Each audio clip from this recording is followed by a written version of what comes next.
सुल्तानपुर में मीनाक्षी अपने पति रमेश और सौतेली बेटी सोनी के साथ रहा करती थी। मीनाक्षी सोनी को पसंद नहीं करती थी और हमेशा उसे गलत शब्द बोलकर ताना मारती थी। एक दिन सोनी का कुत्ता शेरू लापता हो जाता है। पापा, क्या आपने शेरू को देखा? दिख नहीं रहा कहीं भी। मैं ढूंढ दूंगा शेरू को, लेकिन इस शर्त पर कि तुम पहले अपना खाना खत्म करोगी। नहीं, मैं तब तक खाना नहीं खाऊंगी जब तक मुझे मेरा शेरू नहीं मिल जाता। वो अपने कुत्ते के लिए अपने पिता को परेशान करके रख देती है और रमेश उसे ढूंढने निकल जाता है। इतने में मीनाक्षी सोनी के पास आती है। तुम पहले से ही हमारे लिए एक बोझ हो और अब उस कुत्ते की जिम्मेदारी भी डाल दी हमारे ऊपर। मेरे पापा इतना तो कमाते हैं कि मेरा और मेरे कुत्ते का खर्चा उठा सके। मुझे नहीं लगता कि इसके लिए आपको कोई तकलीफ होनी चाहिए। मीनाक्षी सोनी की बात सुनकर गुस्से में आग बबूला हो जाती है और उसे थप्पड़ मार देती है। रमेश ने मीनाक्षी को थप्पड़ मारते देखा और नाराज हो गया। मीनाक्षी, तुम्हें कुछ होश भी है? तुम एक छोटी बच्ची को ऐसे मार रही हो? मैंने तुमसे शादी की ताकि तुम मेरी बच्ची की देखभाल करो। क्या हरकत है ये? क्यों किया तुमने उसे ऐसा? हाँ, ये गलत बात है। आइंदा ना देखूं तुम्हें इस तरह करते हुए। I am sorry. वो तुरंत वहां से चली गई। रमेश फिर शेरू को ढूंढ लाता है और उसे सोनी की गोद में देता है। वो उसे धन्यवाद देती है। रमेश के डांटने का मीनाक्षी को बहुत बुरा लगता है और वो सोचने लगती है, अगर ये लड़की हमारे साथ यहाँ रही तो एक दिन निश्चित रूप से मुझे रमेश से अलग कर देगी। मुझे किसी भी तरह इससे छुटकारा पाना ही होगा। कुछ करना होगा। जैसे जैसे दिन बीतते हैं, सोनी एक दिन घर का सारा दूध अपने कुत्ते को दे देती है। मीनाक्षी सुबह सुबह चाय बनाने के लिए किचन में दूध ढूंढती है, लेकिन उसे मिलता ही नहीं। वो फिर कुछ और दूध खरीदने की सोचती है और बाहर निकलती है तो वो शेरू को दूध पीते हुए देखती है। मैं देख रही हूँ कि तुम दिन ब दिन बदमाश होती जा रही हो। तुम घर का सारा दूध एक कुत्ते को कैसे दे सकती हो? मम्मा, शेरू बहुत भूखा था तो मैंने उसे सारा दूध पिला दिया। अब और ले आओ ना। हाँ हाँ, क्यों नहीं। तुम्हें तो कोई रोक भी नहीं सकता, क्योंकि तुम्हारे सभी गलत कामों में तुम्हारे पापा तुम्हारा साथ जो देते हैं। वो सोनी को फिर मारती है। ये सोचकर कि तुम छोटी लड़की हो, मैंने एक बड़ी गलती की। तुम्हारी बेहुदा हरकतें दिन ब दिन बढ़ती ही जा रही हैं। फिर वो सोनी पर चिल्लाने के बाद चली जाती है और सोनी अपने कुत्ते को पकड़कर रोने लगती है। मीनाक्षी सोनी को घर से किसी भी तरह निकालने का फैसला करती है और रमेश के ना होने पर उसे घर से बाहर ले जाती है। शेरू मीनाक्षी के पीछे रेल की पटरियों के पास एक जगह तक जाता है। वहां आसपास कोई नहीं होता। मीनाक्षी सोनी को पटरी पर लिटा देती है और उसे रस्सियों से बांध देती है और वहां से चली जाती है। तभी एक ट्रेन ट्रैक पर सोनी के पास दंदनाती हुई आ रही थी। ये देखकर कुत्ता उसकी रस्सियों को फटाफट काटने लगता है और ट्रेन के आने से पहले सारी रस्सियां खोल देता है। सोनी बच जाती है और घर वापस जाती है। रास्ते में वो मीनाक्षी को सड़क पर बेहोश पाती है और पानी छिड़ककर उसे जगाने की कोशिश करती है।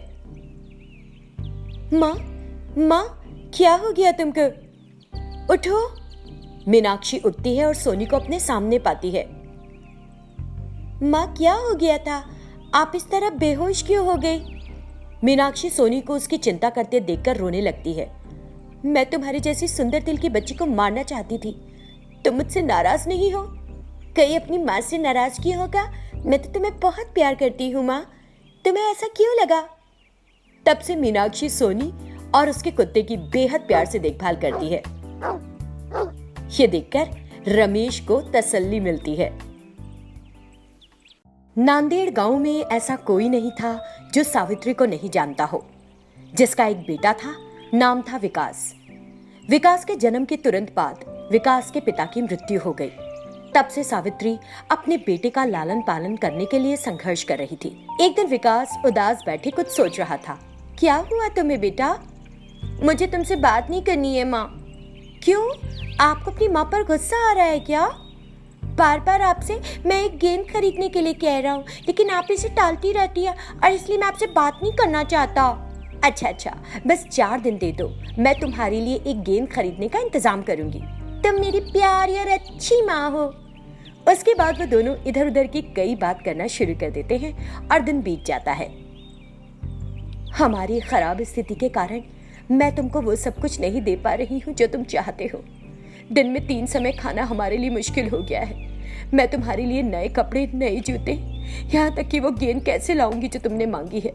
हमारा जीवन बहुत कठिन है, लेकिन मैं तुम्हारी आंखों में खुशी देखने के लिए कुछ भी करने को तैयार हूँ मेरे प्यारे बेटे। यही सोचते हुए सावित्री अपनी पड़ोसन सुजाता के पास जाती है। सुजाता बहन, क्या तुम्हारे यहाँ मेरे लिए कोई काम है? पति की मृत्यु हो जाने पर विधवा को बंद दरवाजों के अंदर रहना चाहिए, इस तरह बाहर नहीं आना चाहिए और ना इधर उधर काम मांगना चाहिए। चली जाओ यहाँ से, क्योंकि तुम्हारा चेहरा देखकर हमारे ऊपर भी मुसीबतों का पहाड़ ना टूट पड़े। मैं हर रात तुम्हारे घर बचा हुआ खाना भेज दिया करूंगी और अगली बार तुम ना आना, बेटे को भेज देना। सावित्री बहुत दुखी होती है।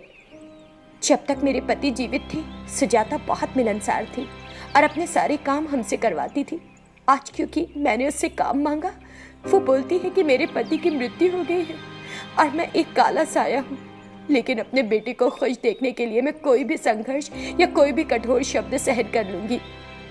सावित्री यही सोचकर आगे बढ़ जाती है। तभी रास्ते में उसे रंगम्मा मिलती है। रंगम्मा उसे बुलाती है। मेरे पास आज खाना बनाने के लिए लकड़ियां नहीं हैं, जाओ और कुछ लकड़ी काटो। सावित्री सुनते ही बिना देर किए लकड़ियां काटने के लिए चली गई। रंगम्मा उसे काम के लिए कुछ पैसे भी देती है और वो खुशी खुशी अपने बच्चे के लिए एक गेंद खरीदने की सोचती हुई घर चली आती है। 4 दिन बीत जाते हैं। विकास अपने घर के सामने अपनी माँ के गेंद लेकर आने का इंतजार कर रहा है। आज चौथा दिन है, मैं माँ को गेंद लेकर आती देखना चाहता हूँ। जैसे ही वो घर वापस आएगी मैं उससे गेंद के लिए पूछूंगा। तभी उसे सावित्री आती हुई दिखती है। माँ, माँ सुनो, मामा सुनो। मुझे पता है कि तुम क्यों मामा कर रहे हो और मुझे सब याद है। चलो चलते हैं। ये कहकर वो अपने बेटे को घर से कपड़ों की दुकान पर ले जाती है और उसके लिए अच्छे अच्छे कपड़े खरीदती है। वो वहाँ कीमत के लिए मोल भाव करती है और उसके लिए कुछ कपड़े खरीदती है। बाद में वो उसे पास की एक बॉल की दुकान पर ले जाती है। विकास उस गेंद को चुनता है जो उसे सबसे ज्यादा पसंद आती है और उसे पाकर वो बहुत ज्यादा खुश हो जाता है। तब सावित्री उससे पूछती है, विकास बताओ तुम्हें और क्या खरीद दूं बेटा? नहीं माँ, मुझे और कुछ नहीं चाहिए। मुझे ये सब खरीदने के लिए आपको परेशान नहीं करना चाहिए था, लेकिन माँ, मेरी गरीब माँ के दिए ये तोहफे मेरे लिए सबसे अच्छे उपहार हैं। सावित्री को एहसास होता है कि उसका बेटा उसकी मेहनत को समझ गया है और राहत की सांस लेती है। फिर वो अपने बेटे के साथ खुशी खुशी घर वापस चली जाती है।